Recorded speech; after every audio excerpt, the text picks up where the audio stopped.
তাম্ৰপত্ৰ, copper plate, copper plate ভাঙি যায় বাৰু, কপাৰ প্লেট,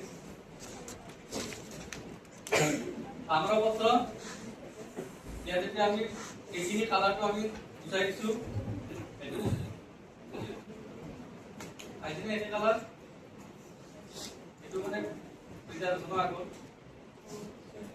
প্ৰিজাৰ্ভেশ্যনৰ পিছত।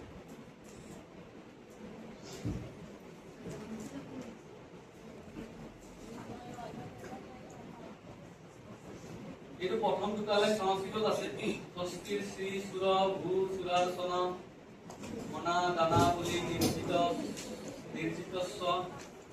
সাকি সু যশস্তাব নিতলহ শ্রদ্ধাম দবি শ্রদ্ধাম বিক্রমঃ।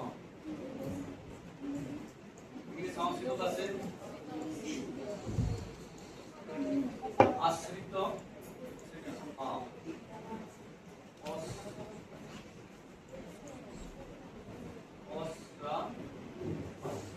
আশ্রিত নীতি কো দিনপর প্রত্যক্ষ প্রতাপ উজ্জ্বল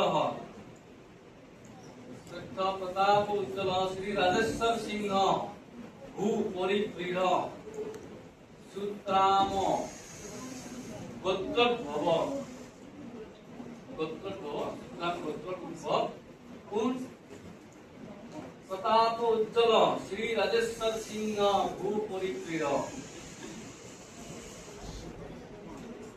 শ্রী রাজেশ্বর সিংহ অয়ং ধর্মরতঃ পাদালদ লক্ষ্মীনাথ দ্বিজাত্মনে তাম্রপত্রী মিমামে তম ভুব ভূ বিদ ভূমি দত্তি সাক্ষিণং শতাব্দৰ ব্ৰতত প্ৰপঞ্চ। শতত লিখিছে এইটো। ইয়াতে এটা লাইন আছে কিন্তু যে হয়াত্ৰী ৰস ভূ ষাঠে। হয়াত্ৰী মানে হৈছে হয় মানে হৈছে ঘোঁৰা, হয় মানে ঘোঁৰা মানে সূৰ্যৰ হাতোটা ঘোঁৰা, আৰু ঘোঁৰা শব্দটো তাৰমানে বহুত কেইটা শব্দ ঘোঁৰা শব্দ লিখিছিল। তুৰগ মানে ঘোঁৰা, তুৰগ শব্দটো ঘোঁৰা, হয় মানে ঘোঁৰা, অশ্ব মানে ঘোঁৰা।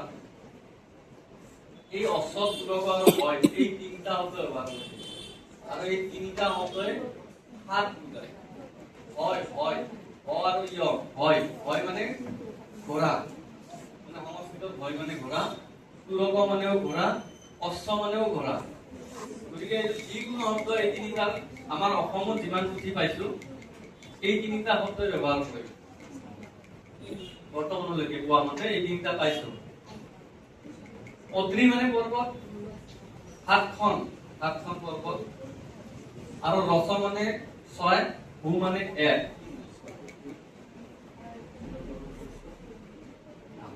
গতিকে ওলোটাৰে গণনা কৰিলে কিমান হ'ল? হয়াত্ৰী, হয় যোগ অদ্ৰি, হয়াত্ৰী সন্ধি হৈছে নাই? অদ্ৰি শব্দটো অটো নাই, আকাৰটো আছে, মানে হয় যোগ অদ্ৰি হয়াত্ৰী। সন্ধি হৈ হয়াত্ৰী হৈ আছে, সন্ধিটো ভাঙিলে হয় যোগ অদ্ৰি, অদ্ৰি মানে পৰ্বত, সংস্কৃতত অদ্ৰি মানে পৰ্বত, হয় যোগ অদ্ৰি হয়াত্ৰী। গতিকে হয় মানে 7, অদ্ৰি মানে 7, ৰস মানে 6, ভূ মানে 1। 77। আৰু এইখিনি ইয়াত লিখাও আছে, অকল মই কোৱা কথাই নহয়, তাৰ শব্দৰ পৰা এইটো লিখিও দিছে। 77 ব্ৰতত প্ৰপঞ্চ, 77 শ্ৰী ৰাজেশ্বৰ সিংহ স্বৰ্গদেৱে ফৈয়জিয়া বেজ ভণ্ডাৰী বৰুৱাৰ পুতেক শ্ৰী লক্ষ্মীনাথ তামুলীক মানুহ মাতি ব্ৰহ্মোত্তৰ কৰি দিলে। মানুহ চিৰা আতি বামুণ গদাৰ পুতেক ধলাই। তাতে নটোক লও কৰিব পাৰি, নও কৰিব পাৰি, ধলাইও মাতিব পাৰি, ধলাইও মাতিব পাৰি। ধলাই নামটো ধলাই থকা এনে লাগে মানুহৰ নাম, ধলাইও আছে। ধনঞ্জয় পুতেক ভৰত, পৰাণৰ পুতেক দেবাই, হেলচিত কৈকেকুৰ পুতেক হৰিনাথ,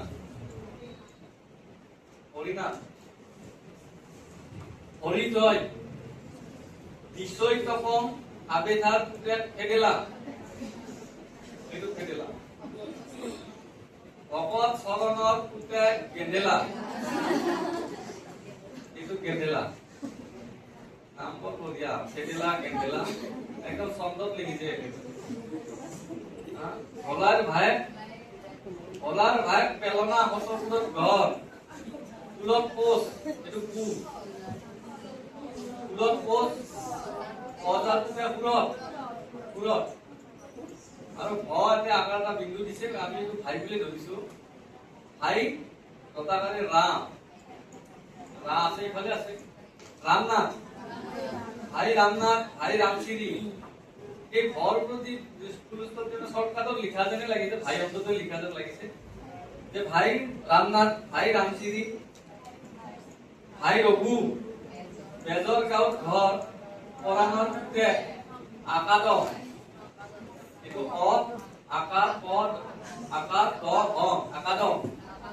আকাদম কি জন্মিছিল কাৰণে তাৰ নাম আকাদম, মানে এক্সপাৰ্ট হৈ গৈছে। ভাই কৃষ্ণ হৰি, মুঠত 4, ৰোৱতী মাটি হেলচিত 10 পুৰা, দলনিত 40 পুৰা, অনাৰী নৈত ৰোৱা আৰু ইফালে ৰোৱাতী মানে ৰোৱতী মাটি 10 পুৰা, মুঠত 60 পুৰা কেইবিঘা, পুৰা কেইবিঘা, এক পুৰাত কেইবিঘা, 4 বিঘা। জানিব লাগে, এক পুৰাত 4 বিঘা হয় নহয়? আৰু 1 বিঘাত কেই কথা? 5 কথা। আৰু 1 কথাত কেই লেচা? 20 লেচা। এক্সপাৰ্টে আপোনালোকে তোমালোকে ভালকে পঢ়িলে এসএসসি হ'ব পাৰিছা। জানিব লাগে, সকলোৱে এইবিলাক হিচাপ নিকাচ জানিব লাগে, ইহেৰে মজবুত হৈ থাকিব। ভৱিষ্যতে অকল শিক্ষা দীক্ষাৰ লগতে ভৱিষ্যতে বাস্তৱ জীৱনটো চলাৰ কাৰণে বহুত কথা জানিব লাগে। নিজৰ মাটিখিনি বেলেগে লৈ যাব, এই ক'ৰবাত 3 কথাহে আছিল 1 বিঘাত ঠাইত, এতিয়া তুমি আৰু কথাই হিচাপ নাই, হ'ব আৰু যি আছে বুলি গুচি যোৱা, বুজিছানে? হিচাপ নিকাচ আজি ল'ৰা ছোৱালী এইবিলাক অলপ শিকিব লাগে যে 1 পুৰাত 4 বিঘা। 1 হেক্টৰত কিমান বিঘা জানে নাই? 1 হেক্টৰত 1 হেক্টৰত 7.5 বিঘা মান বুলি কয় কি? মই 4 বিঘা আছে। পাৰফেক্টলি নকয়। 1 হেক্টৰত 7.5 বিঘা। আমাৰ আমাৰ কণা যেনেকে তলা হিচাপত আমাৰ আগৰ দিনত তলা আছিল, 1 তলাত কিমান গ্ৰাম? 1 তলাত কিমান গ্ৰাম? আমিতো 10 গ্ৰামকে আজিকালি কিনো। সোণা কিনাটো বন্ধই হ'ব এতিয়া, এইটো দাম বেছি হয়নে নহয়? কণাটো লাহে লাহে পাহৰিয়ে যাব লাগিব। তথাপিও আমাৰ 11 গ্ৰাম সামথিং আৰু 1 তলা, আমাৰ এটা 10 গ্ৰামকে চলে। এইখিনি আমি কমপ্লিট কৰো যে মুঠত 60 ব্ৰাহ্মণৰ পুত্ৰাদি ক্ৰমে উপভোগ কৰি স্বৰ্গদেউ কুশল চিন্তি থাকিব, ইয়াত কোনোজনে অন্যথা না চলিব। মধ্যম ভূপ ভাবিন ভূমি পালানে তৎযাসত ব্রহ্মবৃত্তিরিয়ং পাল্লা ভবদ্বি শূন্য চালিপিহি